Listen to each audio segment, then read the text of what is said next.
This is Bilal Randeree. I'm in Edinburgh, Scotland, at the TEDGlobal conference with Rebecca Mackinnon, a co-founder of Global Voices. And, Rebecca, can you tell us a little bit more about the work you do? Sure.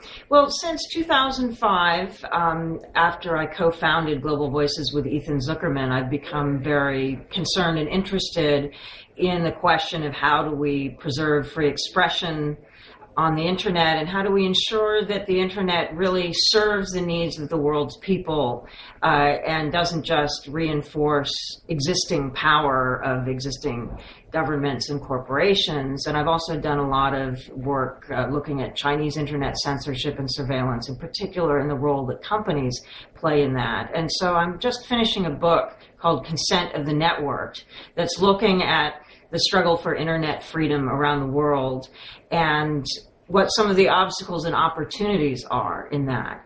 And what I point out is that sovereignty, which is control over our freedoms or lack of freedoms, used to be mainly the province of nation states.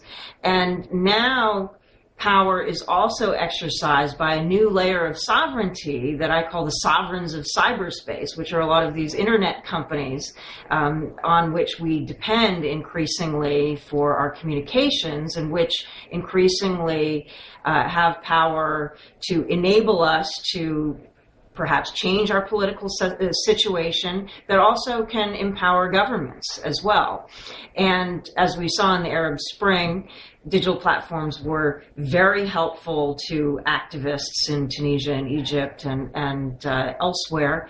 But also you have issues in a number of countries where the relationship between companies, internet companies, and the government can actually serve to constrain the empowering nature of the internet and can enable the government to sort of keep people's use of technology more or less, not completely under control, but within enough control that they can prevent being overthrown. And in China, you have the most extreme case of that, of course.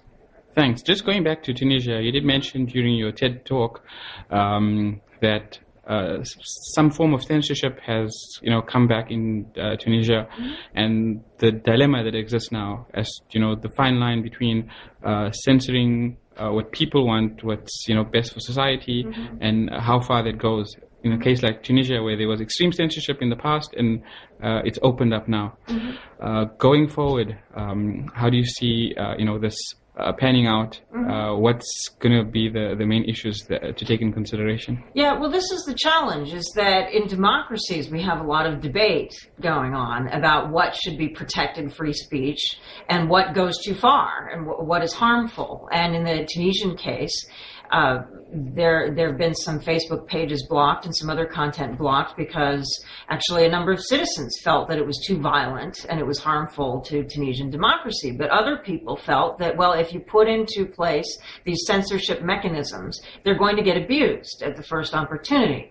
And so there's a big debate, and long-standing democratic societies, countries that have been democratic for a very long time, don't have good answers for how you balance the need for security and stability and protecting children and protecting business on the one hand, with protecting freedom of expression and civil liberties on the other in our digital networks. That nobody really has good answers to this at the moment.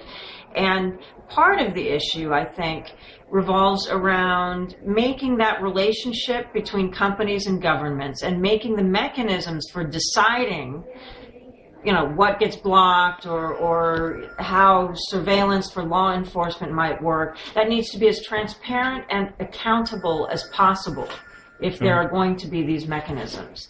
Because the most insidious thing is when censorship happens and people don't realize it, or they don't know how to have it changed, or if they're being under surveillance and the people who are doing the surveillance are not being held accountable. And so citizens need to be able to be clear about how this relationship is evolving.